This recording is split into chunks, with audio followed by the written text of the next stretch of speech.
নবী মুসার কাছে ফেরাউনের পরাজয়ের কাহিনী যেভাবে বলা হয়েছে বিভিন্ন ধর্মে।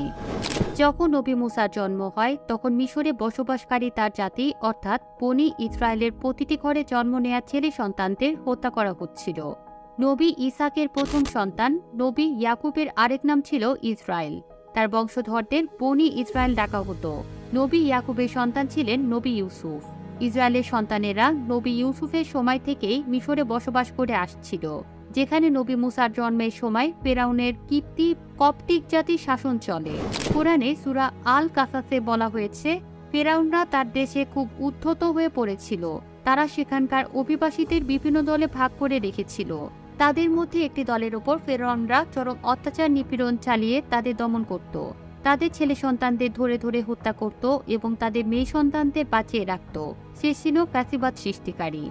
নবী মুসার গল্প ইসলাম, ইহুদি ও খ্রিস্টান ধর্মে একইভাবে বর্ণিত হয়েছে।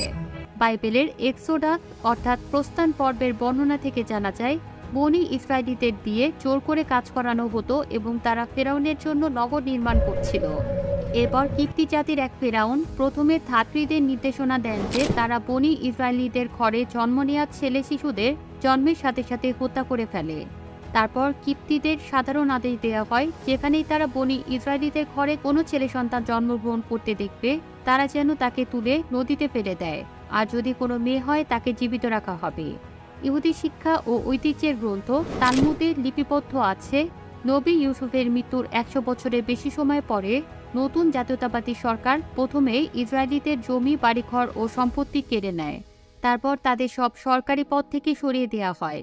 এরপরও যখন কিপ্তি শাসকেরা বুঝতে পারে যে বনি ইসরায়েল ও তাদের ধর্মের অনুসারীরা মিশরীয়রা যথেষ্ট শক্তিশালী হয়ে উঠেছে, তখন তারা ইসরায়েলিদের হেয় প্রতিপন্ন করতে শুরু করে। তাদের দিয়ে অল্প পারিশ্রমিকে বা বিনা পারিশ্রমিকে কষ্টকর কাজ করাতে থাকে। তালমুদ ও অন্যান্য ইসরায়েলি গ্রন্থে বলা হয়েছে, ফিরাউনকে এক জ্যোতিষী বলেছিল যে বনি ইসরায়েলিদের ঘরে জন্ম নেয়া এক ছেলে তাকে সিংহাসন থেকে উৎখাত করবে, আর এই বিপদ ঠেকানোর জন্যই ফেরাউন বনি ইসরায়েলিদের ছেলেদের হত্যা করার আদেশ দিয়েছিল। নবী মুসার জন্ম ও নদীতে ফেলে দেওয়ার ঘটনা। বাইবেল ও তালমুদ অনুসারে মুসার জন্ম হয়েছিল আমরামের ঘরে, যিনি নবী ইয়াকুবের ছেলে লেভির বংশধরদের একজন। নবী মুসা জন্মের আগে লেভির ঘরে একজন মেয়ে সন্তান মরিয়ম এবং একজন ছেলে সন্তান হারুন ছিল। হারুন সম্ভবত এমন এক সময় জন্মগ্রহণ করেছিলেন যখন নবজাতক ছেলেদের হত্যা করার আদেশ দেওয়া হয়নি। কোরআনে বলা হয়েছে, মুসার মাকে ওহী দিয়েছিলাম, এখনই তাকে স্তন্যপান করাও। তারপর যখন তার জীবন নিয়ে বিপদে পড়বে তখন তাকে নদীতে ফেলে দিও, আর ভয় করো না বা দুঃখ করো না। আমি সিদ্ধান্ত নিয়েছি যে আমি তাকে তোমার কাছে ফিরিয়ে দেব এবং তাকে সব নবীদের মধ্যে একজন নবী করব। বাইবেলে বলা হয়েছে, জন্মের পর ৩ মাস পর্যন্ত মুসার মা তাকে লুকিয়ে রেখেছিলেন।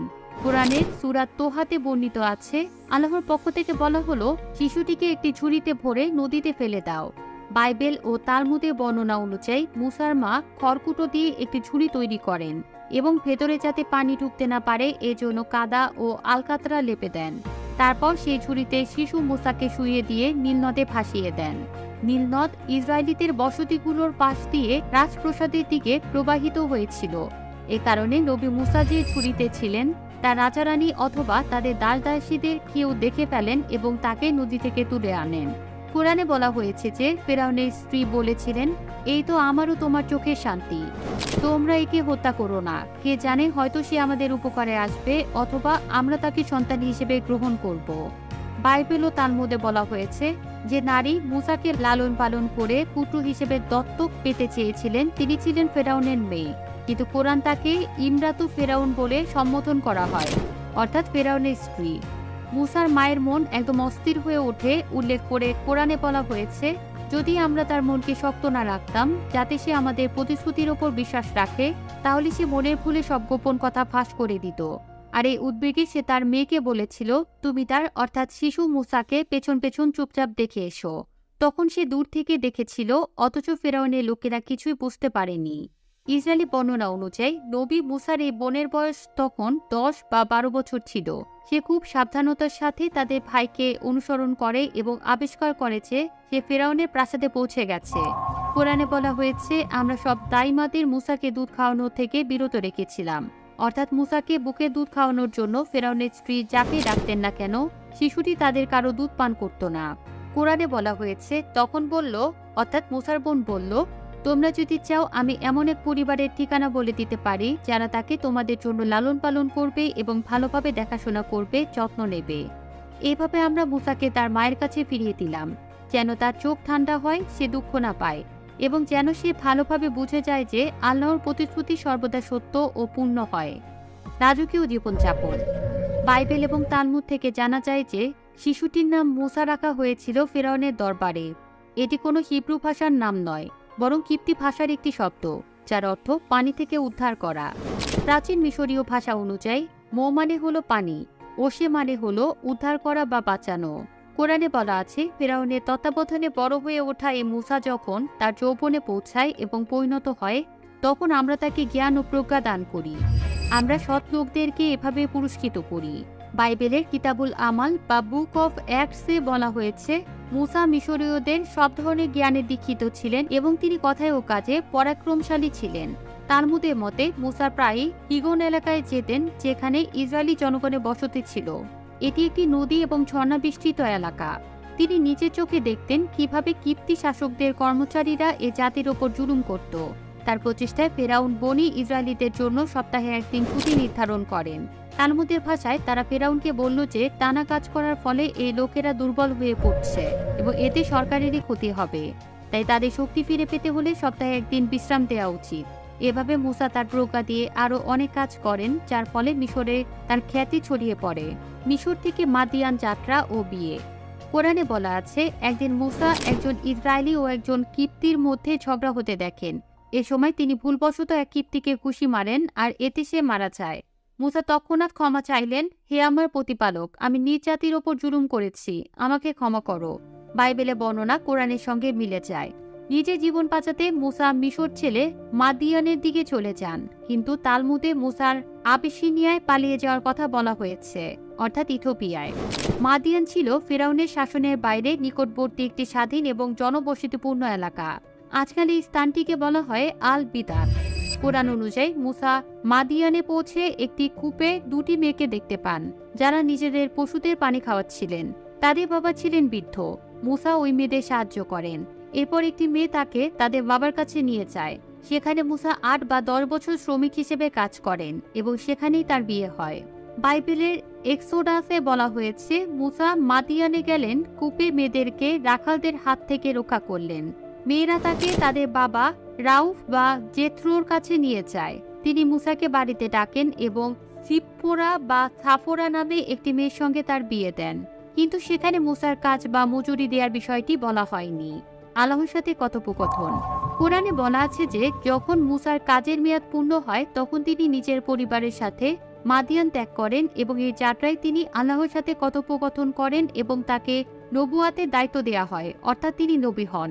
অতঃপর যখন মুসা সেখানে পৌঁছালেন, তখন সে বরকতময় অঞ্চলের আয়মান উপত্যকার প্রান্তে একটি গাছ থেকে আওয়াজ এলো, হে মুসা, আমি আল্লাহ বিশ্বজগতের প্রতিপালক। এবং আরো বলা হলো, আর তোমার লাঠিটা নামিয়ে রাখো। তারপর যখন মুসা দেখলেন যে লাঠিটি কিলবিল করছে যেন এটা একটা সাপ, তখন তিনি পেছন ফিরে দৌড়ে পালিয়ে যান এবং পেছন ফিরে তাকান না। আল্লাহ বললেন, হে মুসা, সামনে এগিয়ে এসো, ভয় পেও না, তুমি সম্পূর্ণ নিরাপদ। তোমার হাত তোমার বুকে রাখো, তাহলে তা থেকে উজ্জ্বল সাদা আলো বেরিয়ে আসবে, কোনো রূপ ত্রুটি ছাড়া, এবং এই জন্য তোমার বাহু নিজের দিকে চেপে ধরো, যেমন কেউ ভয়ে চেপে ধরে।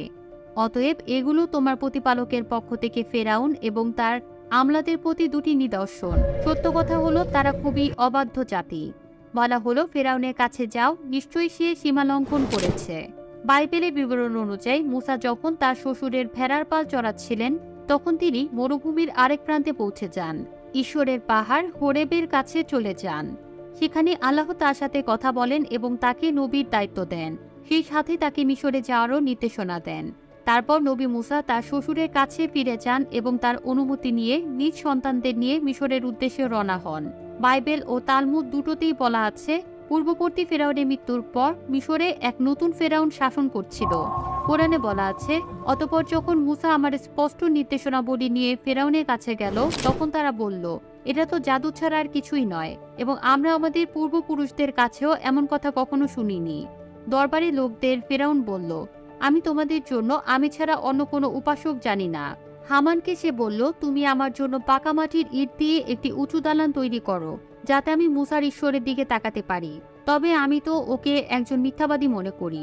অর্থাৎ ফেরাউন নিজেকে নিজে ঈশ্বর বলে দাবি করেন এবং মুসাকে মিথ্যাবাদী বলেন।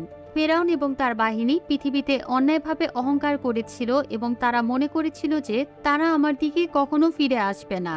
সমুদ্র ভাগ এবং ফেরাউনের সলিল সমাধি। যুক্তরাষ্ট্রের দালাসে গামদি সেন্টার অফ ইসলামিক লার্নিং এর গবেষক নাইম বালুচের মতে বাইবেল ও তালমুদের মধ্যে নবী মুসার কাহিনী ধারাবাহিকভাবে অর্থাৎ ঘটনার সময়ক্রম অনুযায়ী বর্ণিত হয়েছে, কিন্তু কোরআনে এই কাহিনী সূরা কাসাস, সূরা আরাফ, সূরা তোহা, সূরা শুআরা ও সূরা জুকরুফে বর্ণিত হয়েছে, যা ধারাবাহিক না হলেও নবী মুহাম্মদের দাওয়াতের প্রেক্ষিতে বিভিন্ন সময়ের ঘটনা হিসেবে এসেছে। তিনি বলেন, মোটা দাগে কোরআন ও বাইবেলের কাহিনীর মধ্যে মূল বিষয়ে কোনো পার্থক্য নেই, তবে বিস্তারিত বর্ণনায় কিছু ভিন্নতা আছে। এই পুরো কাহিনীর সারসংক্ষেপ করলে দেখা যায়, নবী মুসা বহু বছর মাদিয়ানে কাটানোর পর তুর পাহাড়ে আল্লাহর নৈকট্য লাভ করেন এবং নবুয়াত প্রাপ্ত হন, অর্থাৎ নবী হিসেবে মনোনীত হন। তখন তাকে মিশরে গিয়ে ফেরাউনের কাছে আল্লাহর বাণী পৌঁছে দিতে এবং বনী ইসরায়েলীদের দাসত্ব থেকে মুক্ত করার আদেশ দেয়া হয়। কোরআন ও বাইবেল দুই জায়গাতেই বলা আছে, নবী মুসা তার ভাই হারুনকে নিয়ে ফেরাউনের দরবারে যান। বাইবেলের এক্সোডাস নামক অধ্যায়ে ফেরাউন এবং নবী মুসার মধ্যে কথোপকথন অনেকটা এরকম, প্রভু যিনি হিব্রুদের ঈশ্বর তিনি বলেছেন, আমার লোকদের ছেড়ে দাও যাতে তারা মরুভূমিতে গিয়ে আমার ইবাদত করতে পারে। ফেরাউন বলে, আমি প্রভুকে চিনি না এবং আমি ইসরায়েলীদের সন্তানদেরও যেতে দেব না। এ বক্তব্যের অনুরূপ কোরআনে সূরা কাসাসেও বর্ণিত আছে। নবী মুসা ও হারুন আল্লাহর নির্দেশে অনেক মুজিজা দেখান, যেমনটা লাঠিকে সাপে রূপান্তরিত করা, হাত আলোকিত হয়ে যাওয়া এবং মিশরের ওপর বিভিন্ন মহামারীর আক্রমণ, যেমন রক্ত, ব্যাঙ, উকুন, মাছির ঝাঁক, গবাদি পশুর মৃত্যু, ফোড়া, শিলাবৃষ্টি, পঙ্গপাল, অন্ধকার এবং অবশেষে প্রথম সন্তানদের মৃত্যু। কোরআনে সূরা আল আরাফের 131 থেকে 136 আয়াতে এই বিপর্যয়গুলোর কথা সংক্ষেপে বলা আছে। তবে বাইবেলে বলা হয়েছে যে যখন প্রথম সন্তানদের মৃত্যুর মহামারী আসার পর ফেরাউন ভয় পেয়ে যান, ফেরাউন নবী মুসাকে বলেন মুসা যেন তার জাতির লোকদের নিয়ে মিশর ছেড়ে চলে যান। কোরআন অনুসারে ফেরাউন এবং তার লোকেরা বনী ইসরায়েলীদের এবং মুসাকে রেহাই দেওয়ার সিদ্ধান্ত নিয়েছিলেন যেন তাদের থেকে মুক্তি পাওয়া যায়। এরপর নবী মুসা বনী ইসরায়েলীদের নিয়ে মিশর ত্যাগ করে মরুভূমির দিকে রওনা হন। এরপর বাইবেল এবং অন্যান্য ব্যাখ্যাকারীরা বলেন, কিছু সময় পরে ফেরাউন তার আগেই সিদ্ধান্তে অনুতপ্ত হয় এবং সেনাবাহিনী নিয়ে নবী মুসা ও ইসরায়েলীদের পেছনে ধাওয়া করেন। বাইবেল অনুযায়ী তারা লোহিত সাগরের তীরে পৌঁছালে নবী মুসা আল্লাহর আদেশে লাঠি দিয়ে সমুদ্রে আঘাত করেন এবং সমুদ্র ছিঁড়ে দুভাগ হয়ে যায়। বনী ইসরায়েল শুকনো মাটির ওপর দিয়ে সমুদ্র পার হয়ে যান। কোরআনেও একই ঘটনা বলা হয়েছে। ফেরাউন ও তার সৈন্যরা তাদের পেছনে পেছনে সমুদ্রে প্রবেশ করে, কিন্তু বনী ইসরায়েলীরা সমুদ্র পার হওয়ার পর সমুদ্র এক হয়ে যায় এবং সেখানে আবার পানি ফিরে আসে। এতে ফেরাউন ও তার সমস্ত সেনাবাহিনী ডুবে যায়। বাইবেলের এক্সোডাসে বলা হয়েছে, পানি ফিরে এসে ফেরাউনের সব সৈন্য তাদের রথ ও ঘোড়া সোয়ারদের ডুবিয়ে দেয়, তাদের একজনও রক্ষা পায়নি। তালমুদে এই ঘটনাটি আরও বিশদভাবে বর্ণিত আছে। কোরআনে বলা হয়েছে যে সমুদ্রে একটি পথ তৈরি হয়েছিল এবং ফেরাউন তাতে ডুবে যায়। কোরআনে সূরা কাসাসে বলা হয়েছে, অবশেষে আমরা তাকে অর্থাৎ ফেরাউনকে এবং তার বাহিনীকে ধরলাম এবং তাদের সমুদ্রে নিক্ষেপ করলাম। সুতরাং দেখো জালিমদের পরিণাম কি হয়েছে এবং আল্লাহ তার মরদেহ সংরক্ষণ করেছেন। কোরআনে সূরা ইউসুফে বলা হয়েছে, হে ফেরাউন, আজ আমরা তোমার প্রাণহীন দেহ সংরক্ষণ করব যাতে তুমি তোমার পরবর্তী জাতির জন্য একটি নিদর্শন হয়ে থাকতে পারো।